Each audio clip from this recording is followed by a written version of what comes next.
public comment. Let's start on the budget committee request for information.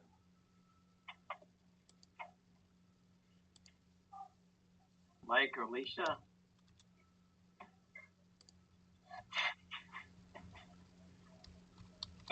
Well, you saw that Alicia sent you the sheets today or yesterday, indicating all the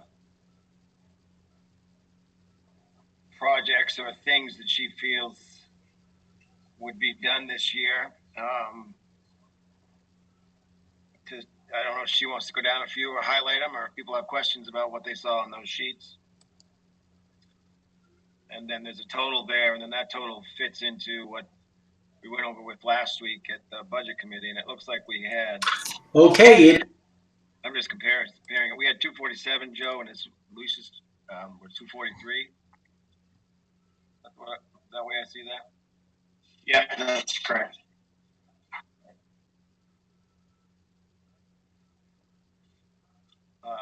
Mike, when did that go out? I don't see it.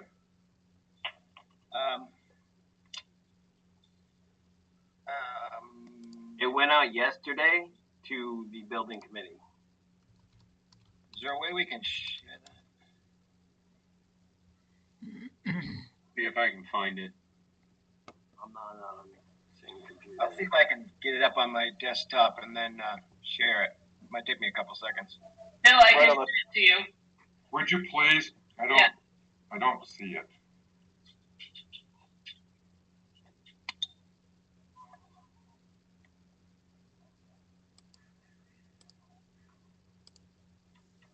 I just sent it to your RSU 19 email. Thank you.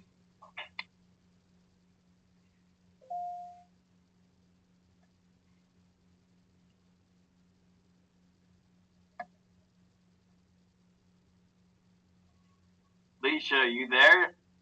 Yeah, I'm here. You want to say anything about this list? I would take questions first, probably, if anybody has any more. I mean, send it out so I didn't have to read every item, but I can if somebody has a question about them, or I didn't offer reductions because I didn't know how much you wanted. I had a thought and a question, and I don't know really who is it for. It might be for Joe and Mike and you as a combination. I noticed we had. I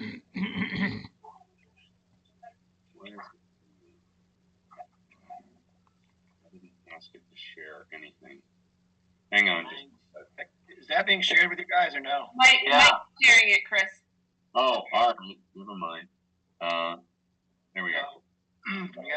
Some of the items that are on here, like the roof, the underground tank, the driveways, these are all essentially one-offs. We're going to expend the money and that's the job, and we're not going to have an annual incurrence. And I wondered if we shouldn't be thinking about budgeting those into surplus.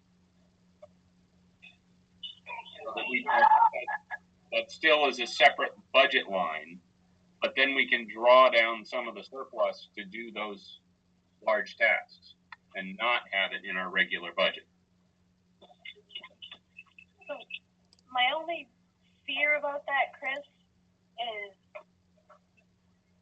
if we start taking things out from where they've always been,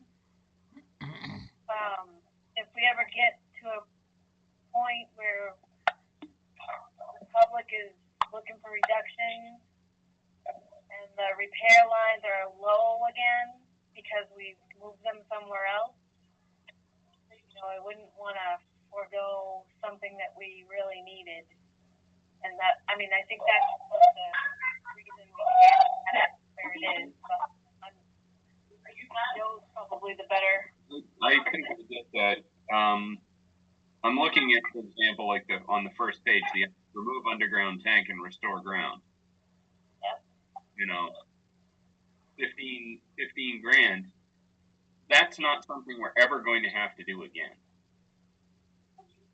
Right. So, you know, to me, that's a perfect thing to come out of surplus. And particularly if we are looking ahead and thinking we want to cut some parts out of the main budget. Okay. All right. Good night, boys. Love you.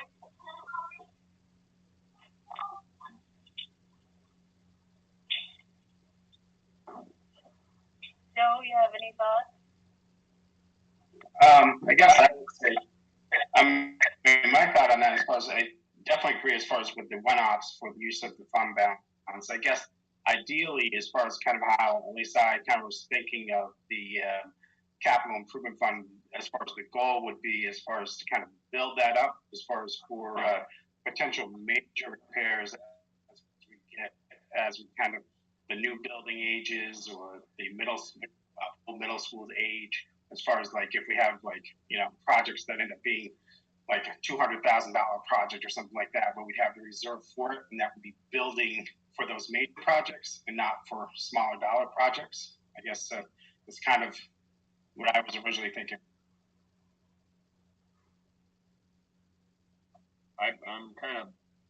I'm with you on that. I think there's enough in the surplus that we could do both.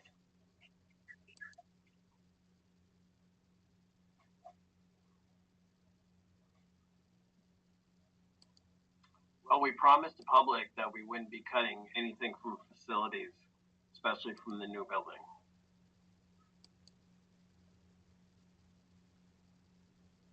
So if it needs to be repaired, we need to repair it. Any of the buildings.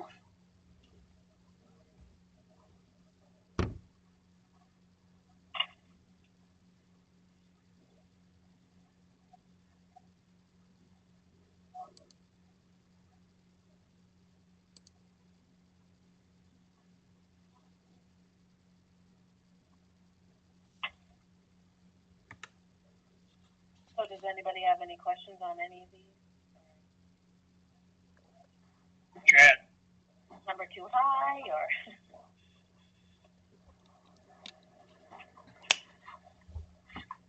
No, I don't have any questions. You're the expert and you're the one that knows what each of these things mean. The water treatment still is not in there for Somerset. That's why it's highlighted still.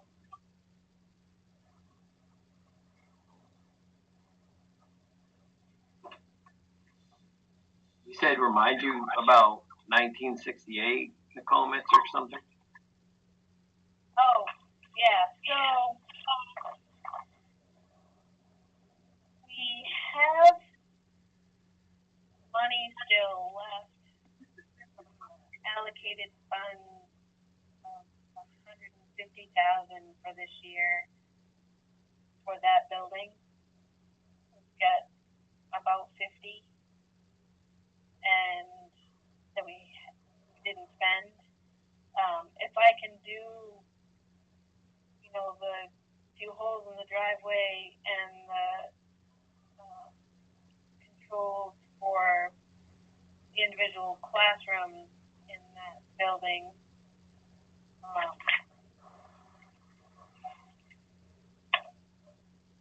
direction should I do it and try to get it out of this year, and then that takes some money off this budget for next year? Take $7,100 out ish. And I can like plan just to kind of go over the rest of these before the end of June as well, and if there are some that I can pick out that I can fill with this year's money, then I'd be happy to do that.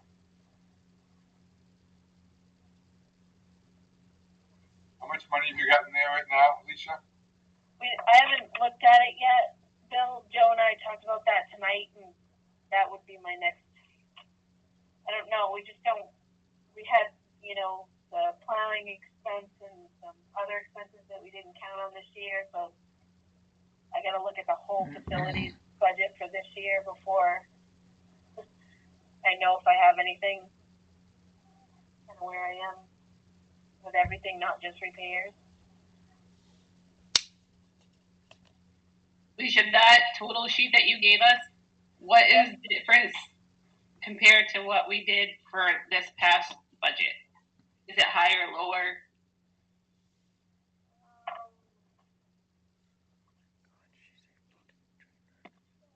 But yeah, there. As far as I think this year, in the current year budget is about just over 200,000. So as far as up, but as far as in the current year, we didn't really have anything for the new buildings in there. And I think beginning with this upcoming year's budget, there's repair costs associated with the new building that wasn't in last year's budget. So, but it is up about 47,000 from last year, or 43,000 with these numbers.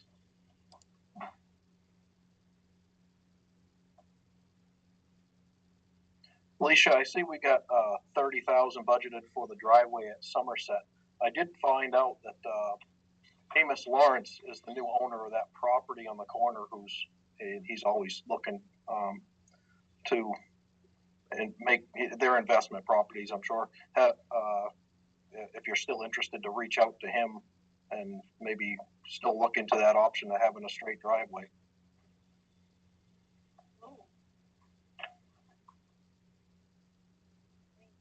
Would be awesome if we could do that. Yeah, I know we've used him in the past for our plowing, so I'm sure you've got his information. I would reach out to him and see what he might be interested in. Sure.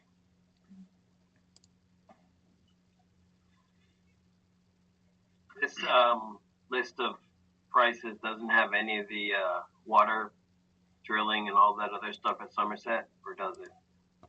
It's not. It's not. Where is that sitting in the budget, Alicia? Not in there yet because I haven't heard back from David Brooks.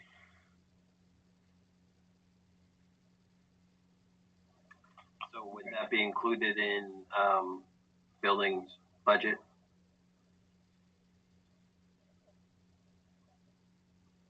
It'll have to be added to this. Yeah. Have you got any idea whatsoever what that number's going to be like? No, because he hasn't given me a phased plan yet. That includes building that building or adding on to the building, and then digging the trench. We talked about also having the building down by the wellhead, and I guess he doesn't think that's such a good idea, but he's not. She's been after him to get these answers because we know we're building our budget, but that may be something that comes out of the capital improvement and one-offs like we're talking about, because that would be a bigger project that we use revenue from this year, or if we set up, Joe and I've given you figures for either $500,000 for another capital improvement, or maybe we do the well, and then we ask for $250,000 for capital improvement, so we get that done. It's important to get that water into Somerset. Agreed. Alicia, I'm sorry. Go ahead. Lisa, would you be able to categorize these as absolutely need to do it because, we're looking at, from we absolutely have to do it to, like luxury. Absolutely. I can go through them, and I could email them back to the committee, kind of prioritize. That would help. That is precisely what got us in trouble for the last 20 years. Why does it get in the last 20 years, Chad? Because we categorize maintenance, and we forego maintenance on lots of things in buildings, and all the buildings went to hell, and now we needed new buildings built.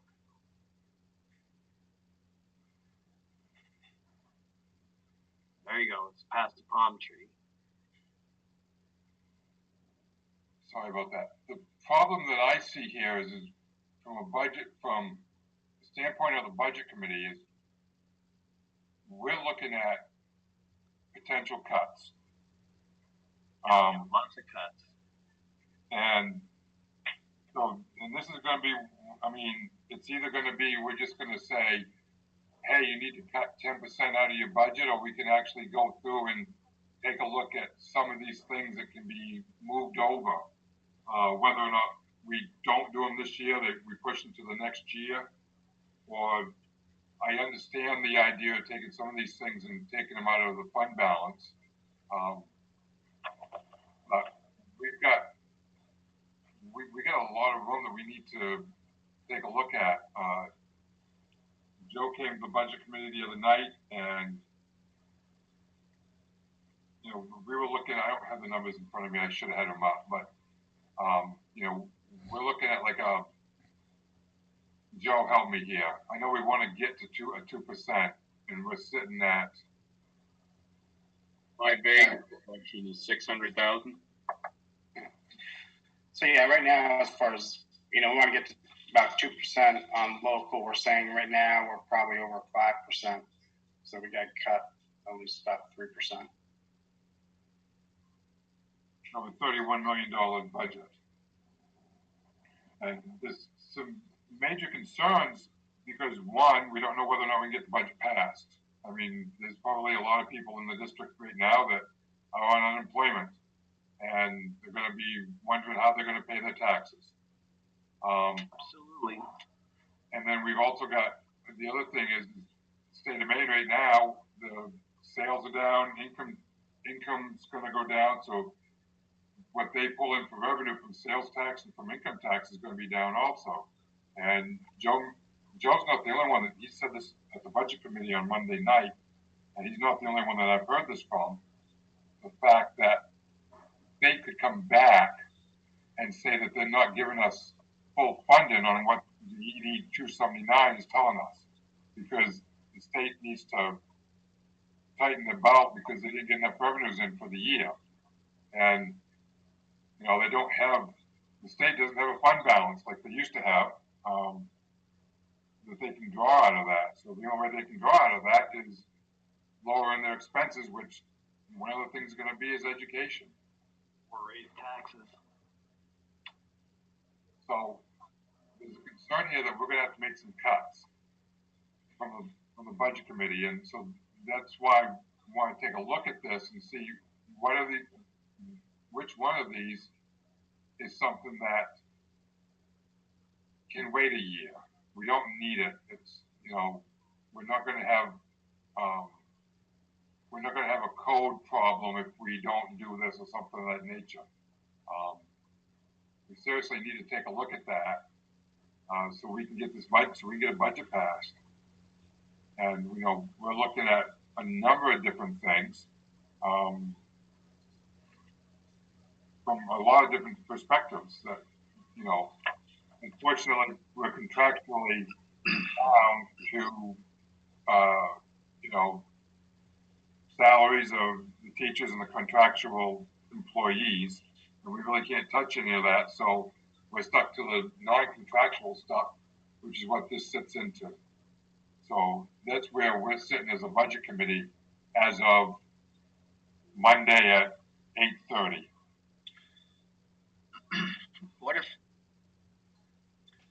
What if we got it back down to, we'll see what we have left for this year that we can do projects out of, and get it down to $200,000 was what it was last year.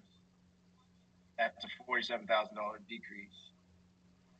And then we see what we can do out of this year's budget that we haven't done, or if we have revenue at the end of this year, we try to do some of these things. So, because I see both, obviously, we see both sides of this. We see that we can't go backwards and have our buildings not be up to par. This is a crazy situation. We have to do some of these repairs just to keep things. But if we come in flat, like in terms of this budget, but maybe Leisha and I and Joe can figure out how we're going to do some of these things this spring, so we're not that, but that's an extra $47,000 off what Joe and I and the administrators are trying to pick our brains about to get down. What about that? Yeah, don't get me wrong, because I've always been a proponent of this. I really have. I mean, this is extraordinary circumstances. You know, I was a big proponent of the fund balance and the capital improvement account being set aside. I mean, I understand the importance of this. And if we were looking at this a month and a half ago, I probably wouldn't have any problem with this at all. It's just the situation that we've been put into here in the last 6 weeks that's tying our hands a little bit. So I would agree with Mike to see if they can spend it out of this spring, some of it, and get it down. But I also agree with Bill. It would help me look at this list a little better if Leisha was able to put together it in a list of priority, so that if we did have to cut, we could take a look at it a little bit easier. Well, the way I see it is we have two problems. We can't forego maintenance on the new building. And number two, I mean, the public's probably expecting us to come in lower than last year for a budget. I mean, so we're stuck either way, but I guess we can use that list of prioritized maintenance items. And what kind of rush are we in for the budget? Bill? I'm sorry, I'm muted. What was that, Chad? What kind of timetable are we working at on the budget?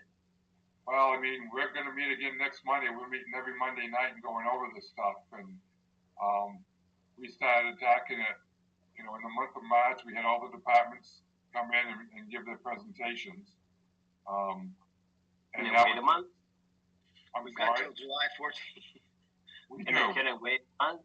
I mean, yeah, now we got till July. We got time. Yeah, that's something I have not discussed with Mike and Joe at all about whether or not we can sit back a little bit and wait. It might even be longer than July.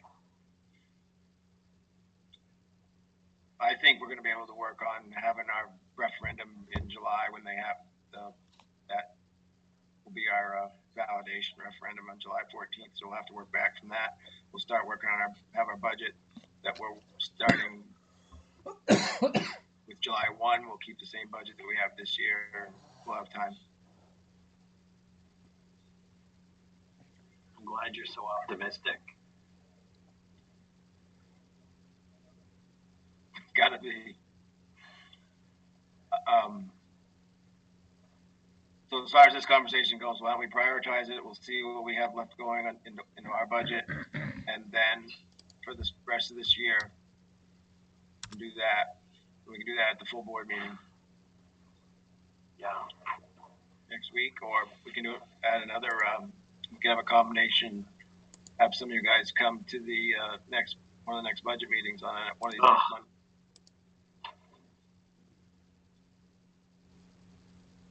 All right. Any questions for Leisha before we move on to snow plowing?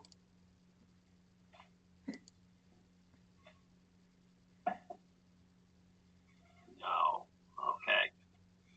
Leisha, snow plowing.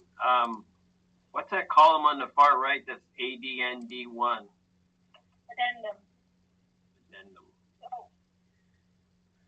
every year that we bid it, we have a pre-bid, and we discuss the site and the quirky areas around the site, and we talk about difficulties and expectations. Even though it's in the contract, they need to hear it. Talk about snow removal and what's expected, on site for equipment. And then if people have questions, they have about a week from that day before they have to submit their bid to ask them.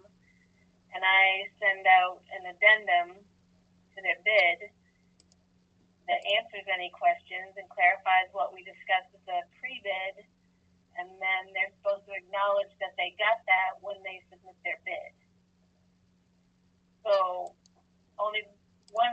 contractors send us a complete bid, basically. What problems do you foresee with, say we pick the third one, the cheapest one, that has a no next to the addendum? I mean, can he come back and say, "Oh, I didn't know that curb was there, that I ruined"? So that's not the problem I have with selecting the low bid. This Katahdin Property Services is out of Dover. If you will start with the Aetna site, if you look at Aetna, Mark Erskine did that site for $8,000, and he's plowed it since before the RSU took over the Aetna Dixon School. So every single year. Katahdin out of Dover has low bid even Mark, who lives in the area. So that's a worry. Why is it a worry? Because someone local who's done it every year, I would trust that they know how much it costs to plow that site. Do you think the low bid is probably not reliable? It makes me very nervous. Is there something in the contract that Katahdin Properties could charge us more? No. No. We'd have to stick to whatever they bid. They don't have, they only have one loader, and the rest are plow trucks. And so we're going to ask a company, if you were to select them, with only one loader, to plow all of our sites when we have a snowstorm. I don't think that's possible. No. What does K&F have for equipment? He leaves a loader at Somerset. He leaves one at Nokomis and uses it at Nokomis and Fastfoot. And sometimes he brings one to the superintendent's office. What about EDS? And Aetna, you could probably do with a plow truck. But he didn't bid that's there. how much to get. We have a tractor that the custodian helps out with, but I did tell everybody not to count on that because I don't know. I don't want to put that strain on the custodian that currently does it. So right now he helps, but that could change at any time. So are you recommending K&F and Mark Erskine? I am.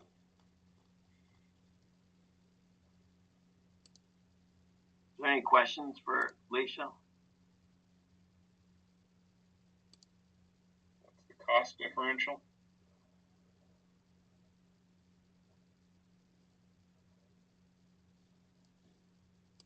Year one.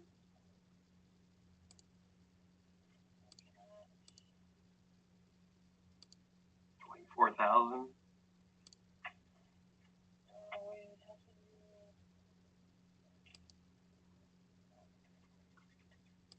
$24,000, and we get actually 48,000 because he doesn't bid to EDS. K&F.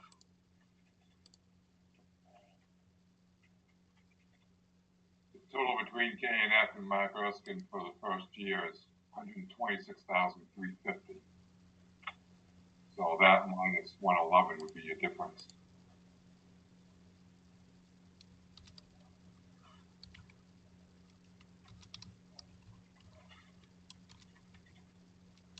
Yeah, can I chime in?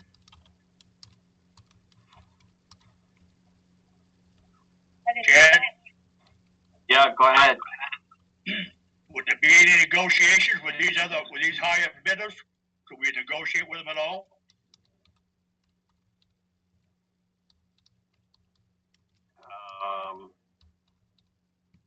I don't think we normally do that. Lisa? We don't generally. I'm actually not sure we can because we do it as a competitive bid. It does say you can select who you want to, that's in the best interest of the RSU.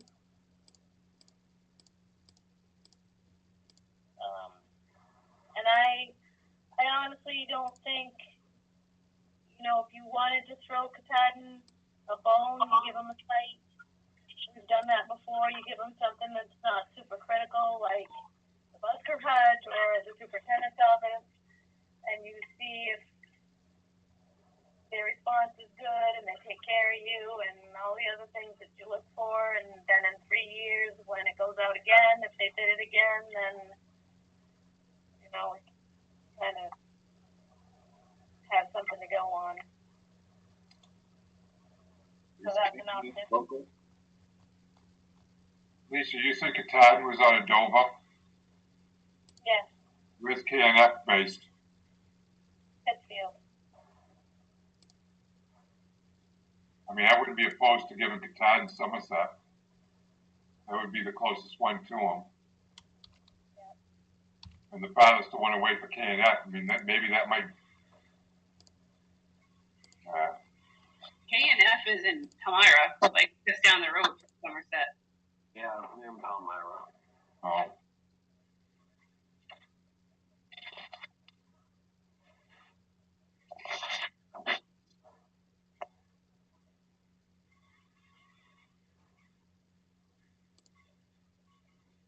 But it might be a wake-up call to KNF that they lose one of the sites to somebody else,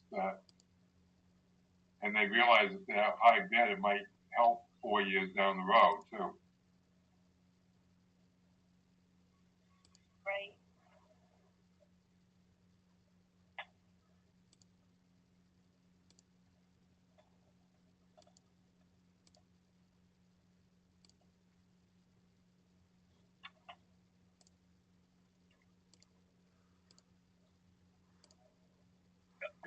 I would stipulate in the contract, whoever get the bid on what they get to have for loaders or whatever, you know what I mean? They can rent a loader. Yep, we asked them for the equipment list, and they said they would be able to, you know, to plow the schools, but they only had one large piece of equipment.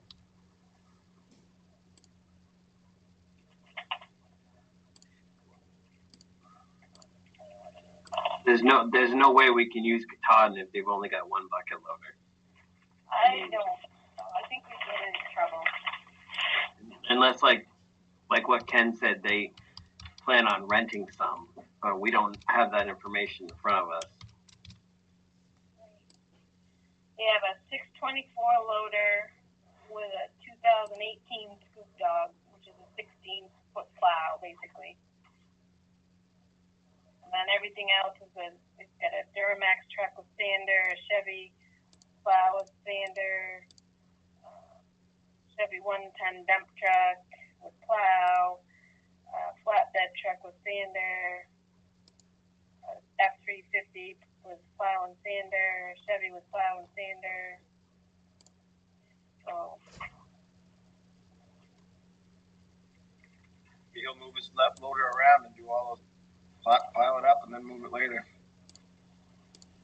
He is a little bit, and he's quite a ways away from some of these places.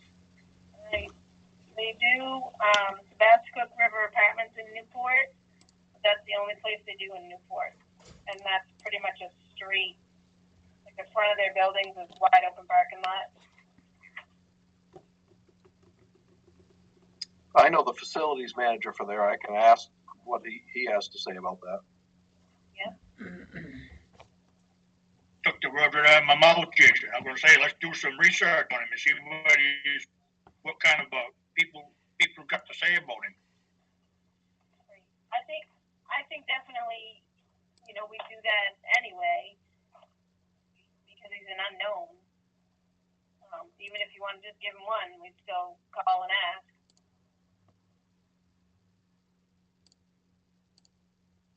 You won't remember one thing, these other guys are shooting from the hip, hoping they get to take the bait too, because they think you got a new school and you got plenty of money.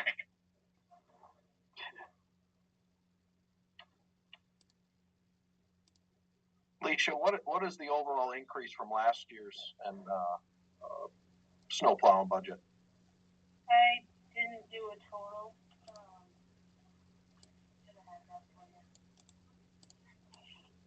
It's more.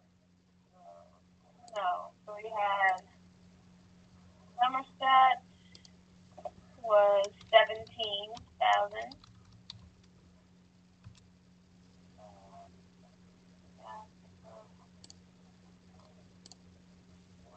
$17,500.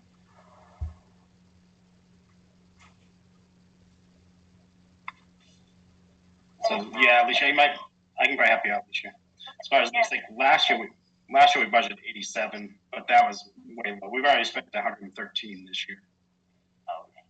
Thank you. About to spend some more. Nope, we're not plowing.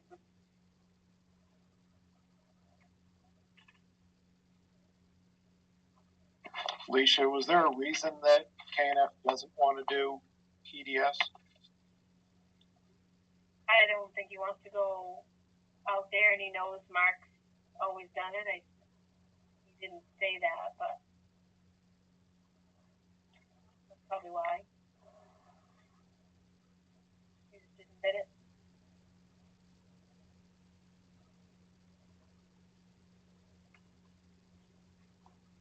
He never bids it.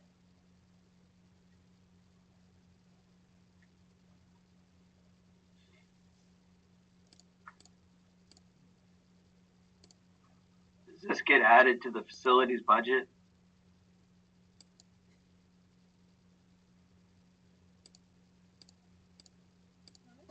Yeah, as for what's in the what got budgeted, I think was the KNF and Mark Erskine quotes. I think that's what's in the budget.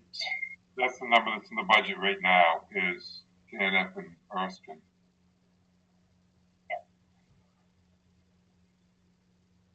Was that the 157? Yeah, that's what's in the budget. That's based on some extra storms as well before and after the plow seasons, and I think that number will go down slightly as far as based on Alicia adjusting those. Okay.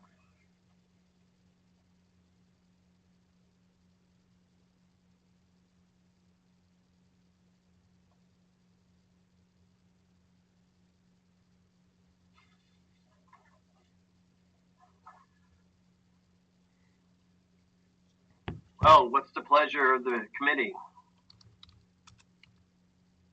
Do we want to wait a month on this? Do some investigating? Yeah, I'd wait, and maybe, you know, if we throw them a bone, like Alicia said, and they come out on top for us, maybe they might be interested in taking on more next year. Well, in 3 years, the next bid.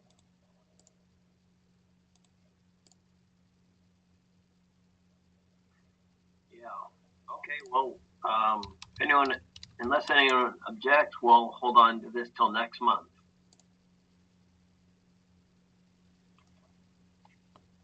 Without objection. I would kind of like the idea of going with Mark Erskine for EDS. And then I don't know if it's worth asking the questions. I know we offered a bone last year to one company, I think, and they didn't want it if they couldn't have the whole package. Correct me if I'm wrong on that, anybody. But, you know, the idea of letting Katahdin do Somerset and then keep the company we already know doing the main complex would be the sensible way to go. That I think.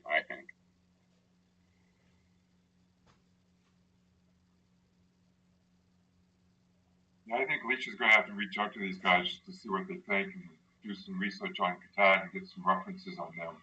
But I concur. I think we keep market EDS. K&F does the main buildings we give Katahdin to Somerset, and as long as they, the references are good, and they'll take the one site and I just hope K&F will do everything and leave Somerset alone. They may pull the same thing and say, well, we're not going to, it's all or nothing. Then we got to come back and we got to talk about it.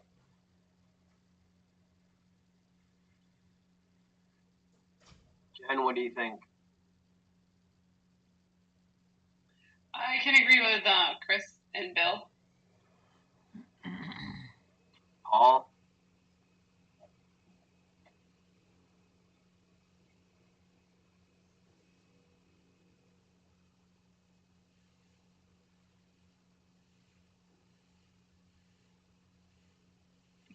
He's typing in the chat. Yeah, I see that. Yes, yes.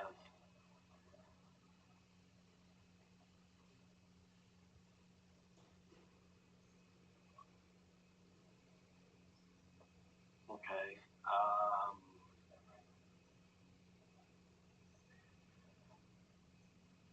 Stacy?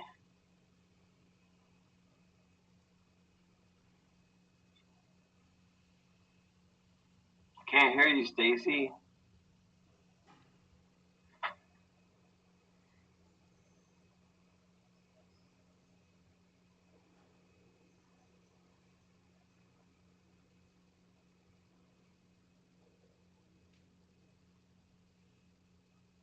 I agree. Yes. You agree with Chris? Okay. All right. I guess the majority says that we should offer Katahdin Somerset and give Erskine EDS and the rest to K&F.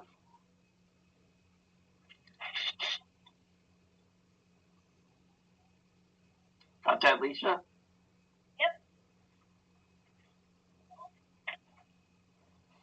So we'll make it now, Chap. What's that? We are making that decision now. It sounds like it. Okay. I guess that. Oh, it's Mark. I didn't even see you over there. Where's your picture? Oh, I think my camera flipped around. Did you want to? What was your opinion? I guess I like the idea of getting the references on them, and I have a little bit of reservation on breaking it out. Whatever. I don't have a strong opinion on it, but I'd definitely be interested in that. I think we're outvoted. Okay. So moving on. Ideas from building committee for pandemic plan. Wow. I just threw this out there because we have that ad hoc committee tomorrow night. And if you guys have any questions or any thoughts about how things are going for the pandemic challenge that we're in, and if there's anything that hits the building committee, may or may not. We were deep cleaning the building. We're trying to do some painting ahead of time. We obviously are using the building for delivering meals, but it was just a thought if it would hit this committee at all. Is there anything in the pandemic plan or emergency plan to under some emergency that the community would be utilizing our building for overflow of say there was a mass shooting or something, or where they need to put sick people in there? We don't have any current memos. That would be my only thing. I mean, we have a huge building with lots of space, and probably the biggest building in the region next to the next closest high school. Probably the biggest building closest to Sematscook Hospital.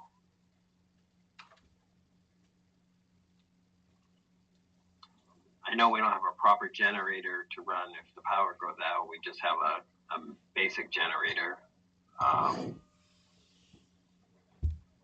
Chad, wouldn't they go to MCI first? Sebastopol, they're right down the road. They might. Is MCI big enough, Jen? I don't know. They have 2 gyms and they do have dorms and stuff, but I don't know. I don't know if that's ever in their plan.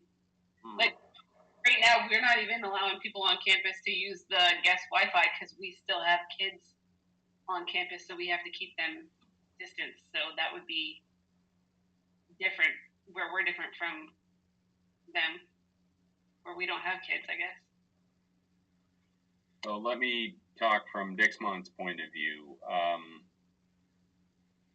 The original concept for the emergency plan for the town of Dixmont dealt with the idea of a large storm, a large this, and for the most part, when we did our analysis, people would shelter in place in their own homes. The need would actually be like we are doing now, using the kitchen facilities to provide meals for people who couldn't otherwise get hold of them. But I can envision, and part of the planning that went into it was the idea that if we had to mass shelter, that the schools, assuming they weren't in session, would be available. And that, really changed with this concept, but we weren't thinking about massive numbers of infected people. We were thinking about massive numbers of people who needed to be fed and sheltered, which is not quite the same thing. Yeah. Mike, I guess my only idea would be that. I mean, It's actually, go ahead. To use the building if we need it, maybe Red Cross shelter or overflow for Sebastopol Hospital.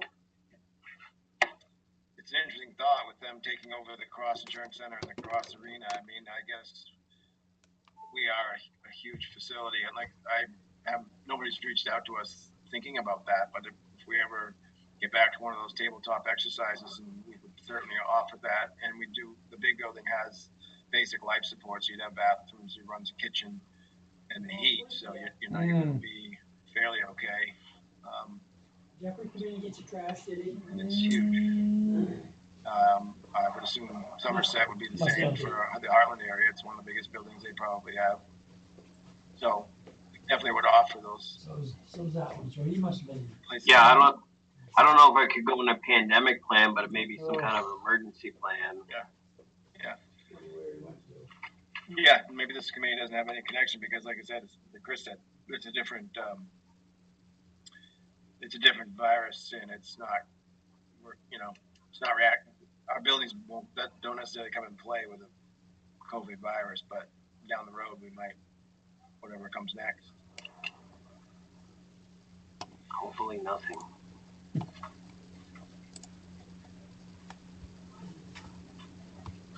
Any other ideas?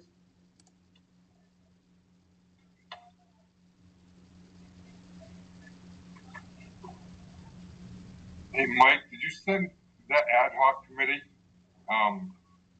Did you send out an invite to the whole board on that, or? No. It'll come up at the next board meeting. Yeah. I mean, I'd just sit in and listen. I've been pretty vocal. We can get the meeting out to you. Yeah, wouldn't mind. Right now, all I've asked them to do is kind of look at the charge and figure out what the committee would do. Okay.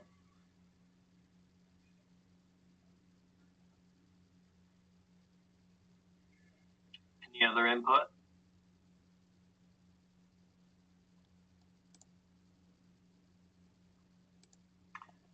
Is there anything under the other? Alicia, Mike, anyone? No, they're obviously taking down the portables at the Nokomis, those are down. They're trying to suck out the insulation as we speak. They put up fences. I think they took one of the back portables down today. We'll be back by broadcasting where that portable used to be. They were working on punch lists and commissioning at the new Nokomis. But when I get updates on the deconstruction of the 1968 Nokomis, I will forward them on to the whole committee. Sounds good. Well, if there's nothing else, we can adjourn for the night. Anything? Oh, good night, everybody.